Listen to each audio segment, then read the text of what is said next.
Եթերում լուրերի ժամն է, բարի երեկո։ Եվ այսպես, որ ոլորտների ինֆորմացիան է նեգատիվ ազդեցություն ունենում հանրության վրա, տրամադրելով պետության և կառավարության դեմ։ Վարչապետ Նիկոլ Փաշինյանը Facebook-ի էջում մի րոպե մի բան ասեմ խորագրով գրառում է արել կից տեսանյութով։ Եվրոպական քաղաքական համայնքի Կոպենհագենի գագաթնաժողովի ժամանակ երկրներից մեկի ղեկավարը հանդես եկավ զեկույցով այն մասին, որ իրենց երկրում դեզինֆորմացիոն տեխնոլոգիաներ կիրառողները նախապես հանդես են եկել սոցիոլոգիական հարցումով, պարզելու համար, թե որ ոլորտներում դեզինֆորմացիան է, որ հանրության վրա առավել մեծ նեգատիվ ազդեցություն կունենա նրանց տրամադրելու պետության և կառավարության դեմ, և պարզվել է, որ դրանք 4 ոլորտներն են. առաջինը ազգայնությունը կամ ազգայինությունը, երկրորդը եկեղեցին, երրորդը առողջապահությունը և դրա այլընտրանքային մեթոդները և չորրորդը դավադրությունները։ Ինձ թվում է պարզ է, թե առակս ինչ է ցուցանում, և հաջորդ հետևությունն այն է, որ մեր հանրությունը այնուամենայնիվ շատ հարցերով շատ չի տարբերվում եվրոպական շատ հանրություններից։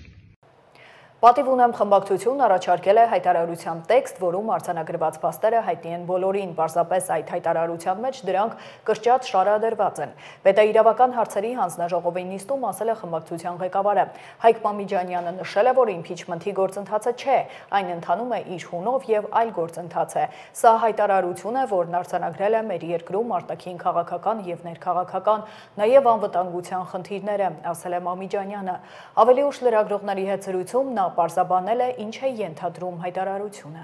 Եվս մեկ անգամ վերահաստատեմ, բոլորը տենց հերոսաբար փորձում են ապացուցել, որ սա իմպիչմենթի գործընթաց չի, մենք ի սկզբանե ասել ենք, որ սա իմպիչմենթի գործընթաց չի, սա հայտարարության տեքստ է։ Եվ հենց դրա վերաբերյալ, պարոն Մամիջանյան, այստեղ էլ հիմնական չէ, բայց այսպես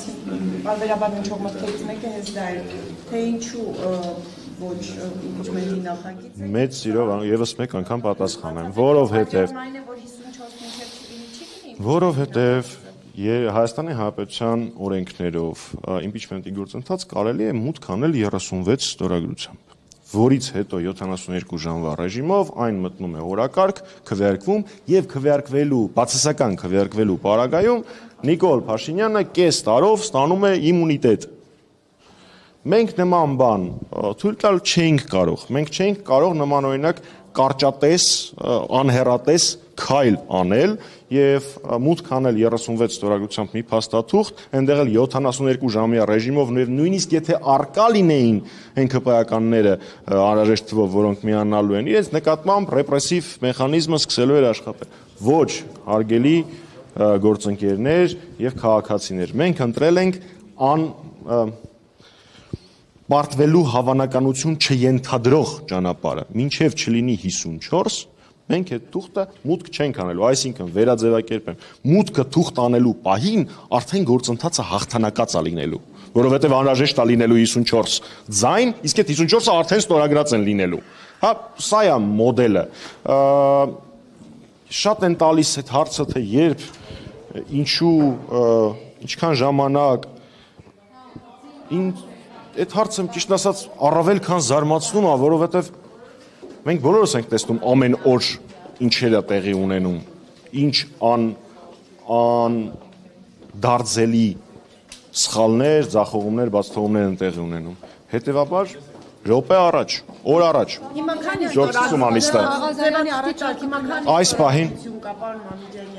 Հովիկ Աղազարյանի հետ բանակցություններ ընթանում են, սա մեկ, բովանդակության մասին բացարձակ չեմ մեկնաբանում, ընթանում են։ Ինչ վերաբերում է հիմա քանի ստորագրություններ կան, ձևաթուղթը փոխանցված է Հայաստան խմբակցության մեր գործընկերներին, իրենց ստորագրությունները այդ ձևաթղթի տակ դնելու համար։ Հասարակական քաղաքական գործիչ Էդգար Ղազարյանին այսօր դարձյալ չեն ընդունել ազգային ժողովում։ Առավոտյան նախատեսված էր նրա հանդիպումը արտաքին հարաբերությունների մշտական հանձնաժողովի հետ քաղաքացիների ընդունելության շրջանակում։ Քննարկման թեման իմփիչմենթի գործընթացն էր։ Ղազարյանն ասել է, որ հանդիպումը պետք է կայանար ազգային ժողովի ընդունարանում, սակայն աշխատակիցը տեղեկացրել է, որ հանձնաժողովի նախագահ Սարգիս Խանդանյանը նպատակահարմար չի համարել իրեն ընդունել։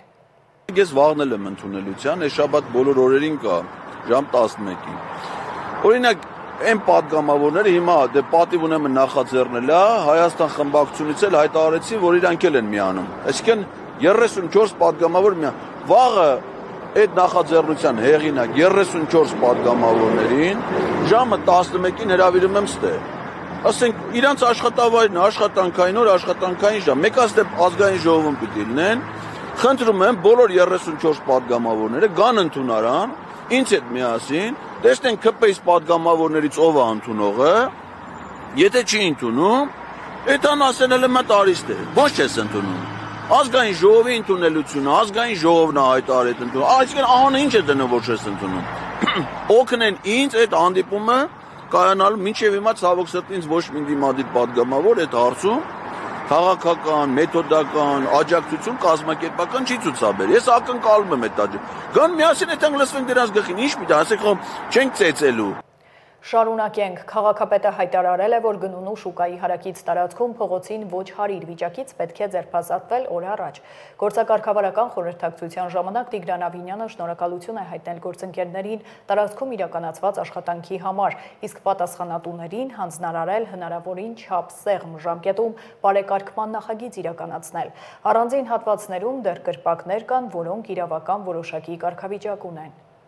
Ուզում եմ շնորհակալություն հայտնել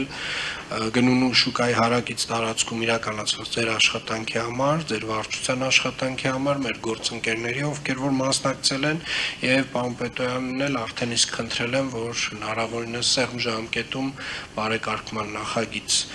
այդտեղ իրականացնի, այնտեղ ունենք մի քանի առանձին հատվածներում դեռևս գտնվող կրպակներ, որոնք որ իրավական որոշակի կարգավիճակ ունեն, բայց այնուամենայնիվ մենք հասկանում ենք, որ այդ իրավիճակը տվյալ տարածքում պետք է փոխվի եւ այդ փողոցին ոչ հարիր կներեք այդ փնթի վիճակից մենք պետք է ձերբազատվենք օր առաջ։ Քաղաքապետը խոսել է նաև օդի որակի մասին, նշել, որ նոյեմբերին խնդիրներ են առաջանալու եւ այս առումով անելիքներ կան։ Տիգրան Ավինյանը նաև կառուցապատողներին զգուշացրել է շինհրապարակներում փոշեկլանիչ ցանցեր չտեղադրելու դեպքում միլիոններ են վճարելու, անցնելու են կտրուկ մեթոդների։ Եթե դու այդ ցանցերը չես քաշում, մոտավորապես 70,000 դրամ ես վճարում։ Դու գանք, ճիշտ եմ, պարոն Ղուկասյան։ Այո, պարոն քաղաքապետ։ Հիմա շատերը մտածեցին, վայ դե ինչ մի տենց այդ 2 միլիոն, 3 միլիոն կամ 4 միլիոն դրամ ծախսը անեմ, այդ ցանցերը քաշեմ, փոշու հետ կապված խնդիրները լուծեմ, հենա կվճարեմ այդ 70,000 դրամ։ Հարգելիներս, ես ձեզ վստահեցնում եմ, դուք հարյուրավոր, միլիոնավոր դրամներ եք վճարելու անպատասխանատու վերաբերմունքի համար։ Ես ձեզ դա վստահեցնում եմ։ Այն ավականու որոշումը, որ այս դեկտեմբերին կընդունվի, ուղղակիորեն ազդելու է ձեր ֆինանսական վիճակի վրա։ Եվ այն տուրքերը, որոնք որ դուք ստիպված կլինեք վճարել, չպահպանելով Երևանի ավականու կայացրած որոշումները, վստահորեն շատ եւ շատ ֆինանսական բարդություններ կարող են առաջացնել։ Հետևաբար խնդրում եմ օր առաջ եւս մեկ անգամ մտածել ձեր ընդհանուր քաղաքականության մասին, որովհետև անընդհատ մենք տենց անընդհատ խոսում ենք, գնաց նաև մեր գործընկերների հետ քննարկում եղավ տուգանքի ավելացման հետ կապված, տենց չգիտեմ ինչ որ մի կետում այդ քննարկումն է մահացավ, չգիտեմ նույնիսկ ինչ պատճառով եւ չգիտեմ ինչու չընդունվեց, որովհետեւ անտրամաբանական է ունենալ 70,000 դրամ տուգանք մի ծրագրի համար, որը նվազագույնը քո վրա պետք է նստի մի քանի միլիոն դրամ, իրոք հենա կտուգանվեն էլի մարդիկ։ Իսկ հիմա հարգելիներս այնց ռադիկալ եւ 180 աստիճան հակառակ process-ն է տեղի ունենում։ Ով քաղաքականությունը չպահպանեց Երևանի ավականու կողմից ընդունած շատ եւ շատ փոշմանելու է։ Շատ եւ շատ փոշմանելու է։ Նախորդին ողբերգական վթար է տեղի ունեցել Արմավիրի դաշտ գյուղի սկզբնամասում, բախվել են Տոյոտան եւ Օպելը, վերջինը բռնկվել է։ Տոյոտայի վարորդն ու 2 ուղևոր հոսպիտալացվել են, հրդեհը մարվել է կեսգիշերին։ Օպելն այրվել է, մեքենայում հայտնաբերվել է վարորդի մարմինը։ Փրկարարները հոսանքազրկել են Տոյոտան։ Հրդեհ Երևանի Արմենակյան փողոցի հյուրանոցներից մեկում փրկարար ծառայությունն ահազանգը ստացել է կեսօրին։ Հրդեհը բռնկվել է նկուղում, կա մեկ տուժած, նա տեղափոխվել է բուժկենտրոն։ Այրվել է մոտ 4 խորանարդ մետր պահեստավորված գորգ։ Հյուրանոցի շենքից տարհանվել է 30 քաղաքացի։ Հրշեջ փրկարարներին հաջողվել է կանխել հրդեհի տարածումը դեպի հյուրանոցի պահեստ և խոհանոց։ Եկամուտների հայտարարագրման գործընթացը կպարզեցվի, ազգային ժողովի քաղաքացիական պայմանագիր խմբակցության պատգամավոր Բաբկեն Թունյանն է հայտարարել։ Ըստ նրա, եթե քաղաքացին գտնում է, որ պետեկամուտների կոմիտեի կողմից տեսանելի տեղեկությունից բացի որևէ այլ եկամուտ չունի, ինքը կարող է պարզապես մուտք չգործել համակարգ, ինչից հետո վերջնաժամկետից նոյեմբերի 1-ից հետո կհամարվի, որ քաղաքացու հայտարարագիրը լրացված է ու հանձնված, որը տեսանելի է եղել Պեկին։ Եթե քաղաքացին գտնում է, որ պետական եկամուտների կոմիտեի կողմից տեսանելի տեղեկատվությունից բացի, այսինքն աշխատավարձեր, նման այլ եկամուտներ, ինքը որևէ այլ եկամուտ չունի եւ փաստացի ավելացնելու բաներ չունի, ինքը կարող է պարզապես մուտք չգործել անգամ այդ համակարգ եւ վերջնաժամկետից հետո, այսինքն նոյեմբերի 1-ից հետո, եթե ինքը անգամ համակարգ մուտք չի գործել եւ հաստատել հայտարարագիրը, կհամարվի, որ քաղաքացու հայտարարագիրը լրացված եւ հանձնված է այն տեղեկատվության հիման վրա, որը որ պետական եկամուտների կոմիտեին տեսանելի է եղել։ Այսինքն դրա համար չլրացնելու համար հայտարարագիրը որևէ էական չէ, պատասխանատվություն չի լինի։ Իհարկե, սա չի վերաբերում այն դեպքերին, երբ մարդը հստակ գիտի, որ ինքը ունի եկամուտներ, որոնք պետական եկամուտների կոմիտեին հասանելի չէին, եւ ինքը դա պետք է հայտարարեր, եթե ապագայում պարզվի, որ եղել են նման եկամուտներ եւ քաղաքացին չի լրացրել դրանք, ապա դրա համար արդեն անկախ հայտարարման համակարգից որոշակի պատասխանատվություն բնականաբար կա, որը եւ պահպանվելու է։ Զուգահեռաբար ինչ են կարել, քանի որ հայտարարագրերը պետական եկամուտների կոմիտեն ինքնաշխատ է լրացնելու, ինչպես այժմ, մենք պետական եկամուտների կոմիտեի գործիքակազմն ենք ավելացնում եւ հնարավորություն ենք տալիս, որպեսզի ավելի շատ ինֆորմացիա ստանա եւ կարողանա ավելի ամբողջական լրացնել հայտարարագրերը։ Եվ այն քաղաքացիները, որոնք ամեն դեպքում մուտք կգործեն համակարգ եւ իրենք կլրացնեն հայտարարագիրը, իրենց դեպքում է լրացուցիչ օգնական ֆունկցիա կլինի, այսինքն եթե քաղաքացին իր համաձայնությունը հենց նույն համակարգում տա, ապա պետական եկամուտների կոմիտեն կարող է տվյալ քաղաքացու ավանդներից ստացված եկամուտների տվյալները բանկից ստանալ եւ նույնպես ինքնաշխատ լրացնել։ Եթե չտա համաձայնությունը, ապա դա չի կատարել եւ քաղաքացին ինքը կփորձի այդ տվյալները ստանել եւ ինքնուրույն այդ ամեն ինչ անել։ Այս ֆունկցիան արվում է մարդկանց կյանքը ավելի հեշտացնելու համար։ Եվ եւս մի կարևոր դրույթ, փաստորեն մենք պատժիչ տրամաբանությունից ասում ենք մոտիվացիոն տրամաբանությանը, որովհետեւ հայտարարագիր չլրացնելու, չհանձնելու համար փաստացի պատասխանատվություն չի լինում, որտեղ նման դեպքեր չեն լինում, բայց քաղաքացին սոցիալական կրեդիտներից կկարողանա օգտվել, այսինքն կրթության եւ առողջապահության վրա կատարված ծախսերի փոխհատուցում կարող է ստանալ միայն այն դեպքում, երբ ինքը մուտք կգործի եւ գոնե կհաստատի այդ հայտարարագիրը։ Այսինքն պետական աջակցություն, այսպես ասած, կարող են ստանալ կամ փոխհատուցում այն քաղաքացիները, որոնք գոնե մի քայլ կանեն իրենց հարաբերությունները պետության հետ ավելի թափանցիկ կազմակերպելու համար։ Կարծում եմ, այս փոփոխությամբ մենք էապես կհեշտացնենք մեր համակարգացիների կյանքը, հատկապես այն քաղաքացիների, որոնք տարեց են եւ եկող տարի պետք է հայտարարագիր լրացնեն, եւ կարծում եմ, որ շատ նորմալ է, որ նման լուրջ բարեփոխման դեպքում մենք ընթացս փորձում ենք կատարելագործել եւ ամբողջական ներդրումից եւ տվյալների հավաքագրումից հետո ըստ անհրաժեշտության կրկին փոփոխություններ կանենք այս համակարգում։ Շաքիի ջրվեժը գունավորող անձը հայտնաբերվել է, ավելի վաղ հաղորդվել էր ջրվեժում կազմակերպված միջոցառման դեպքով բնապահպանության և ընդերքի տեսչական մարմնու վարչական վարույթ հարուցելու մասին։ Պարզվել է, որ Սիսյանի բնակիչը Շաքիի ջրվեժի տարածքում ջենդեր փարթիի ընթացքում ջրվեժը գունավորելու նպատակով օգտագործել է սննդային հավելում համարվող գունանյութ։ Հարուցված վարչական վարույթի շրջանակում լաբորատոր հետազոտության նպատակով կատարվել են ջրի նմուշառումներ։ Ջրի որակի փոփոխության դեպքում կհաշվարկվի ջրային ռեսուրսներին պատճառած վնաս։ Քաղաքացին ենթարկվել է վարչական պատասխանատվության բնության հատուկ պահպանվող տարածքի ռեժիմը խախտելու համար։ Այժմ առաջարկում եմ ծանոթանալ աշխարհում կատարվող իրադարձություններին։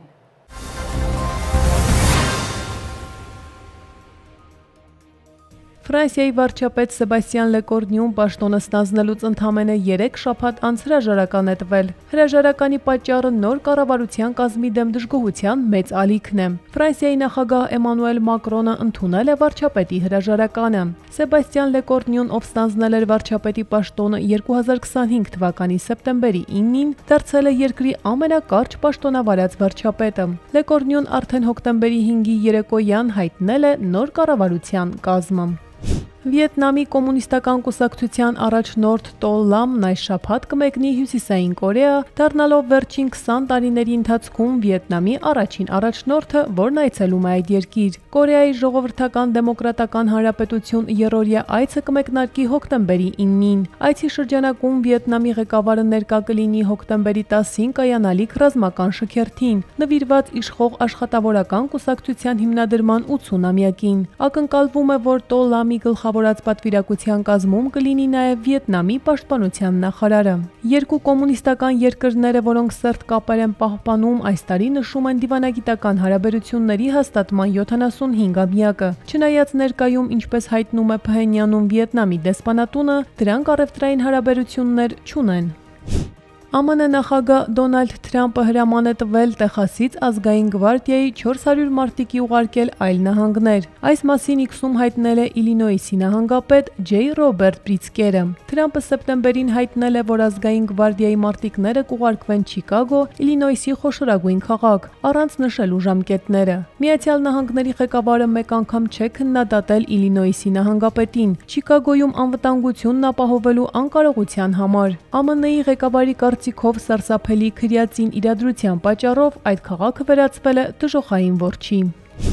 Թբիլիսիում ընտրությունների ֆոնին արդեն մի քանի օր է տեղի են ունենում բողոքի ցույցեր։ Հոկտեմբերի 4-ին Վրաստանում տեղի են ունեցել մունիցիպալ ընտրություններ։ Քաղաքացիները ընտրել են 5 քաղաքների քաղաքապետերի եւ 64 քաղաքային խորհուրդների անդամների։ Ցույցերն ընթանում են ցուցարարների եւ ոստիկանների միջև բախումներով։ Վրաստանի դատախազությունը պաշտոնապես մեղադրանք է առաջադրել 5 ընդդիմադիր գործչի նկատմամբ տեղական ինքնակառավարման մարմինների հոկտեմբերի 4-ի ընտրության օրը երկրում պետական հեղաշրջման եւ իշխանության տապալման կոչերի համար։ Նրանք մեղադրվում են Վրաստանում սահմանադրական կարգի բռնի տապալման կոչերի, բռնի գործողությունների կազմակերպելու, դրանք ղեկավարելու եւ դրանց մասնակցելու, ռազմավարական նշանակության հաստատությունների նկատմամբ վերահսկողություն հաստատելու փորձ կատարելու կամ այդ հաստատություններն արգելափակելու մեջ։ Նրանց սպառնում է մինչև 9 տարվա ազատազրկում։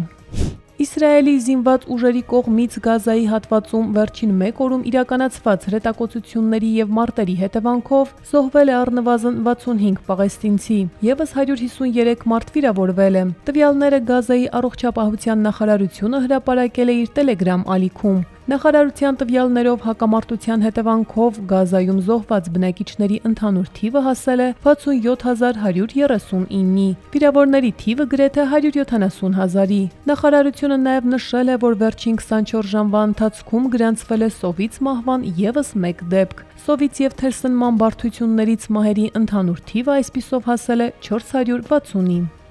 Առնվազն 23 մարդ է զոհվել Հնդկաստանի արևմտյան Բենգալիայի արևելյան նահանգում այն բանից հետո, երբ հորդառատ անձրևներն առաջացրել են մի շարք սողանքներ, այդ թվում Դարջիլինգի հայտնի զբոսաշրջային վայրում։ Տեղական իշխանությունների գնահատումներով հորդառատ անձրևներն առաջացրել են վերջին տասնամյակում ամենասաստիկ սողանքներից մեկը այդ տարածաշրջանում։ Տարերքի մոլեգնումից տուժել են շատ բնակավայրեր, փակվել են կարևոր ճանապարհներ։ Արտակարգ պատահարի վայրում աշխատում են փրկարար ծառայություններ իշխանությունները։ Օդերևութաբանները նախազգուշացնում են առաջիկա օրերին հետագա սողանքների եւ հեղեղումների մեծ հավանականության մասին։ Իշխանությունները խորհուրդ են տալիս բնակիչներին եւ զբոսաշրջիկներին խուսափել տուժած շրջաններ այցելելուց։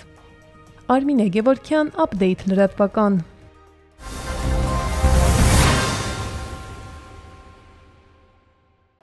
Շարունակենք, հայտնաբերվել է 3.5 կիլոգրամից ավելի մարիխուանա, Արմավիրի քրեական ոստիկանների բացահայտումը։ Քրեական ոստիկանության Արմավիրի մարզային վարչությունում ստացվել էր օպերատիվ տեղեկություն, որ Նալբանդյան գյուղի մի բնակիչ տնամերձ հողամասում ապօրինի պահում եւ օգտագործում է թմրամիջոց։ Արմավիրի մարզային քննչական վարչությունում նախաձեռնված քրեական վարույթի շրջանակներում հոկտեմբերի 1-ին զննություն կատարվեց 71-ամյա տղամարդու հողամասում։ Հայտնաբերվեց հողի մեջ թաղված 2 լիտրանոց ապակե 2 տարա, ամբողջությամբ լցված ավելի քան 850 եւ 770 գրամ կանեփանման զանգվածներով, եւս 2 ապակե տարա հայտնաբերվեց պարսպիտակ թաղված դույլի մեջ 3 եւ 1 լիտրանոց։ Դրանք էլ լցված էին համապատասխանաբար մոտ 1 կիլոգրամ 400 գրամ եւ մոտ 560 գրամ կանեփանման 4 զանգվածներով։ Հայտնաբերված մարիխուանայի ընդհանուր քաշն ավելի քան 3.5 կիլոգրամ էր։ 71-ամյա տղամարդը ձերբակալվել ներկայացվել է նախաքննական մարմին ու տեղափոխվել ձերբակալվածների պահման վայր։ Նախաքննությունը շարունակվում է։ Ծանուցում ենթադրյալ հանցանքի մեջ կասկածվողը կամ մեղադրվողը համարվում է անմեղ, քանի դեռ նրա մեղավորությունը ապացուցված չէ Հայաստանի Հանրապետության քրեական դատավարության օրենսգրքով սահմանված կարգով, դատարանի օրինական ուժի մեջ մտած դատավճռով։ Մաքսային բարեփոխումները շարունակվում են, Պետեկամուտների կոմիտեի մասնագետը մանրամասնում է։ Հարգելի քաղաքացի, ձեր հարմարավետությունը ապահովելու նպատակով Պետական եկամուտների կոմիտեն շարունակում է մաքսային բարեփոխումները։ Հերթական բարեփոխմամբ այս տարվա հոկտեմբերի 1-ից, եթե բեռնափոխադրող կազմակերպության միջոցով Հայաստանը կներմուծում անձնական օգտագործման ապրանքներ, ապա դրանց մաքսային ձևակերպումը եւ ստացումը կկարողանաք իրականացնել մեկ վայրում։ Ամբողջ գործընթացը տեղի կունենա հենց այն ժամանակավոր պահպանման պահեստի սպասարկման սրահում, որտեղ փաստացի պահպանվում են ձեր ապրանքները։ Իդեպ, մինչ այս փոփոխությունը քաղաքացիները նախ ստիպված են այցելել մաքսային պահեստ, բեռնափոխադրողից ապրանքներ ուղեկցող փաստաթղթերը ստանալու համար, ապա ներկայանալ մեկ այլ հասցեում գտնվող մաքսային սպասարկման սրահ մաքսային ձևակերպումները կատարելու համար, որից հետո ստիպված են կրկին վերադառնալ պահեստ, որպեսզի իրենց ապրանքները ստանան։ Իսկ նոր կարգավորմամբ այս ամբողջ գործընթացը միավորվել է մեկ վայրում, քաղաքացիները իրենց ապրանքները կկարողանան ստանալ ավելի արագ եւ հարմարավետ ընթացակարգով, առանց մի քանի հասցեներ այցելելու անհրաժեշտության։ Armflix հարթակը շարունակում է ապահովել բաժանորդների որակյալ ժամանցը, շուտով հասանելի կլինի նմանակները սիթքոմը, մանրամասները տեսանյութում։ Armflix-ի բաժանորդներին նախադեպը չունեցող անակնկալ է սպասվում։ Կինոհարթակում ցուցադրվելու է նմանակները 16 մասանի կատակերգական հեռուստասերիալը։ Գլխավոր պրոդյուսերը Ռոբերտ Օղլաղչյանն է, սցենարի հեղինակը Հարություն Ղուկասյանը։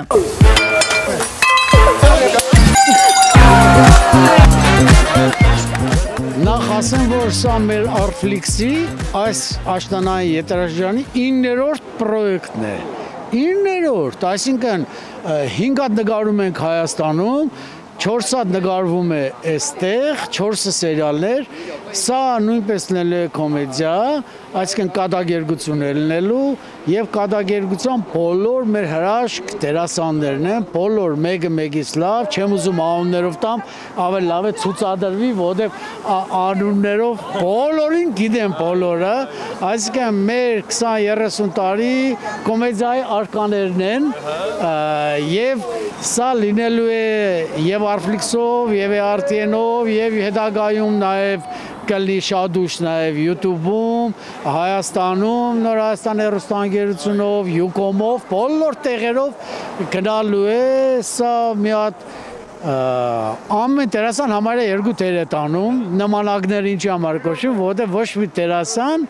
ինքը չի, սա լինելու է ֆենոմենալ կատակերգություն, այսինքն լրիվ օրինակ հայերեն լեզվով կատակերգություն, ոչ թե վուլգար կատակերգություն, որ անպայման պետք է հայերեն կամ եսի միջան մարդիկ ծիծաղեն, ոչ, այստեղ բոլորը կլասիկ դերասաններ են, ժողովրդական արտիստ, վաստակավոր արտիստներ։ Ռեժիսորն ու առաջին օպերատորը Վահե Մարգարյանն է, երկրորդ օպերատորը Սերգեյ Աթանյանը։ Հայտնի ու սիրված դերասանները մարմնավորում են բուռն հումորով հագեցած կերպարներ, իսկ սիթքոմի ամեն դրվագում զավեշտալի պատմություններ են։ Սիթքոմը Հայաստանից Միացյալ Նահանգներ գաղթած սովորական մարդկանց մասին է, որոնք պատահական եւ ապշեցուցիչ նմանություն ունեն Հայաստանում եւ սահմաններից դուրս ճանաչված ու սիրված դերասանների՝ Աշոտ Ղազարյանի, Արթուր Հակոբյանի, Աշոտ Եդիգարյանի, Հայկ Սարատիկյանի, Լեյլա Թադևոսյանի, Իվետա Եդիգարյանի, Արամ Մխիթարյանի, Սերգեյ Դանիելյանի, Համլետ Չիկի, Լաուրա Թորոսյանի հետ։ Նրանք ոչ մի կապ չունեն արվեստի կամ բեմի հետ, ապրում են Միացյալ Նահանգներում իրենց սովորական առօրյայով, ձախողումներով, ունեն տարբեր մասնագիտություններ, բայց բացահայտելով նմանությունը, որոշում են դիմել խաբեության։ Սկզբում ոչ ոք նրանց չի տարբերում իրական դերասաններից։ Հերոսները հրավիրվում են միջոցառումների, հարցազրույցների, նույնիսկ առաջարկներ են ստանում նկարահանվելու սերիալներում, բայց խնդիրները սկսվում են, երբ հայտնվում են հանրային ուշադրության կենտրոնում։ Ի վերջո ամեն ինչ կտրուկ բարդանում է, երբ իրական դերասանները նույնպես ժամանում են Ամերիկայի Միացյալ Նահանգներ։ Մոտ 1 ամիս առաջ սկսված նկարահանումներն ավարտված են, եւ Armflix-ի բաժանորդները շուտով կարող են վայելել ամենածիծաղաշարժ սիթքոմներից մեկը։ Մենք ավարտեցինք մեր նկարահանումները։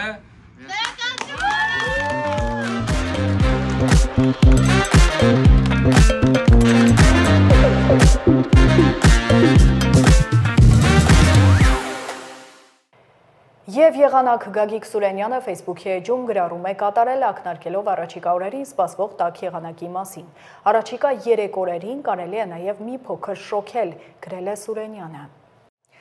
Այսքանը դուք դիտում էիք Update լրատվականը, հիշեցնեմ թողարկումից վայրկյաններ անցվել լուծությունն է, բաց չթողնեք, իսկ ես հրաժեշտ եմ տալիս, հաջողություն։